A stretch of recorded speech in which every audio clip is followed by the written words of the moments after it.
हमारे चैनल को सब्सक्राइब करें और बेल आइकॉन को ऑल पर सेट करें। एक व्यक्ति अपनी ससुराल गया, गांव का रहने वाला था। पत्नी शिक्षित मिल गई,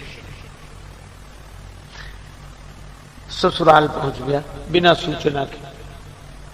उसकी देवी ने बड़ी प्रशंसा कर रखी थी कि बड़े सुयोग्य हैं, बहुत समझदार हैं।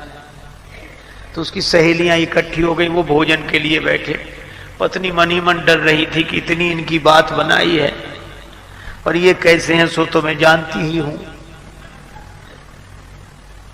चलो, तो गांव की परंपरा, वो भोजन बनाने बैठी चूल्हे पर और उसने सामने उनको बिठाया भोजन करें।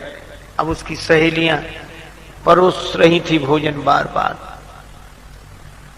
पूड़ी साग थाली में आया, वो ऐसा विचित्र आदमी एक पूड़ी उठा गया। सोच रहा था छोटी सी पूड़ी है, इसके टुकड़े करना, ग्रास करना तो बेकार है, पूड़ी ही ग्रास है। वो एक पूड़ी में साग रखे और एक। अब उस देवी को बड़ा संकोच लगा, बड़ी लाज लगी, किसने नाक कटवा दी। और सहेलियां मुस्कुरा मुस्कुरा कर कहें, जैसा आपने कहा था वैसे ही हैं, बड़े समझदार हैं बहुत। तो महिला बड़ी विवेकवती थी, उसने सोचा कि बात किसी तरह बन जाए। तो वो तो पूरी खाए जा रहे थे। अब उसको था कि ये हमारी तरफ देखें तो हम इशारा करें। तो जैसे उस उधर देखा तो उसने भोजन बनाते बनाते इशारा किया, उंगली द्वय उठाई गंवारपन पति को देख, कि एक एक पूरी के ग्रास दुई करें जा। दो उंगली उठाई कि कम से कम एक पूरी के दो टुकड़े तो करो, इतनी छोटी भी नहीं है कि तुम दो टुकड़े ही ना करो। पति ने समझा कि हमारी पत्नी पूरी सहानुभूति के साथ कह रही कि थके हुए हो, इतनी दूर से चलकर आए, एक पूड़ी में क्या होता है, दो दो। अब तो एक पूड़ी उठावे, उसमें साग रखे, दूसरी पूड़ी उसके ऊपर रखे। द्वे द्वे को चावे लागो मूढ़ जब एक साथ। तो पत्नी ने अपना माथा पीट लिया। समझाने वाले तभी माथा पीटते हैं कि समझने वाला उल्टा ही समझे। तो माथ ठोक त्रिया कहे लाज सो डरे जा। माथा पीटा कि लाज तो न, कुछ तो समझ। पति ने समझा, ओ बड़ी भूल हो रही थी। पत्नी कह रही है कि ये पूड़ियां साधारण नहीं है, पूजा की पूड़ियां हैं, इन्हें पहले प्रणाम करो, माथे से लगाओ, फिर खाओ। पतिदेव समझे कि पावे के प्रथम इन पूजनीय पूरन को शीश पे धरे जा। अब तो वो दो पूड़ी और साग फिर माथे से लगाओ, फिर खाए। तो पत्नी ने अवसर देखा तो पति को समझाने के लिए चूल्हे से बोली, एक लकड़ी लगाई, अग्नि प्रज्वलित की और बोल उठी रोष भरी चूल्हे से चतुर नारी। और चतुर नारी ने यही कहा कि अरे चूल्हे, जैसो जरे आयो प्रथम तैसो ही जरे जा।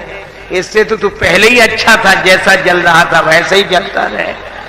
समझाने से तो और उल्टा हो गया। कई बार लोग उल्टा ही समझते हैं। क्यों? अच्छा, यह तो एक ग्रामीण की बात हुई कि बेचारा ना समझ था। एक समझदार की बात सुनो। रावण से बड़ा विद्वान तो कोई हो नहीं सकता। 10 गुनी बौद्धिक प्रतिभा है जिसके 10 सिर हैं। उसको उसकी सहधर्मणी मंदोदरी समझाई। मंदोदरी ने कहा कि श्री राम को साधारण मत समझो, वे विराट ब्रह्म है।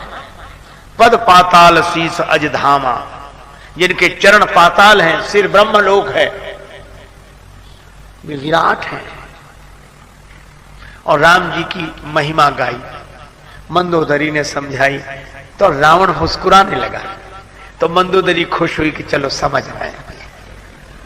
श्रोता अगर प्रसन्न हो जाए तो लगता है कि हमारी बात समझ रहे हैं।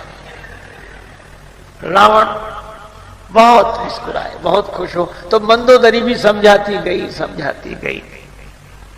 अंत में कहा कि अब तो समझ गए आप, ऐसा लगता है। रावण ने कहा हम नहीं समझे, हम जैसा विद्वान नहीं समझेगा तो और कौन समझेगा। तो क्या समझे आप? रावण बोला तुम्हारी बात बड़ी गूढ़ है, गूढ़तम तो बत कही गूढ़ मृग लोचन। मंदोदरी ने कहा कि चलो महत्व समझा इसने। तो गूढ़ रहस्य क्या समझे आप? रावण बोला मैं यह समझा कि हे देवी, तूने नाम तो राम का लिया है और महिमा हमारी गाई है, ये समझ। नाम राम जी का लिया है, जाने प्रिया तोरी चतुराई और यही मिस बरने मम प्रभुताई। राम जी के बहाने मेरी प्रशंसा की है, क्योंकि यह राम में नहीं है विशेषता, तो मुझ में पद पाताल शीश अजधाम में। मंदोदरी ने मन ही मन कहा कि क्या अच्छी समझ है, कितना बढ़िया समझे हैं आप। मंदोदरी ने पूछा कि अगर मैं आपकी महिमा गा रही थी तो मैंने आपका नाम तो लिया नहीं, नाम तो राम जी का लिया। रावण बोला वो भी मैं जानता हूं। क्या तुम इतने बड़े विद्वान की पत्नी हो, शास्त्र सम्मत जीवन जीने वाली हो, और शास्त्रीय मर्यादा यह है कि पतिव्रता देवियां पति का नाम नहीं लेती, इसलिए तुमने नाम हमारा नहीं, नाम राम का लिया है, महिमा हमारी गाई है। इसी तरह की वीडियो देखने के लिए हमारे चैनल को सब्सक्राइब करें और बेल आइकॉन को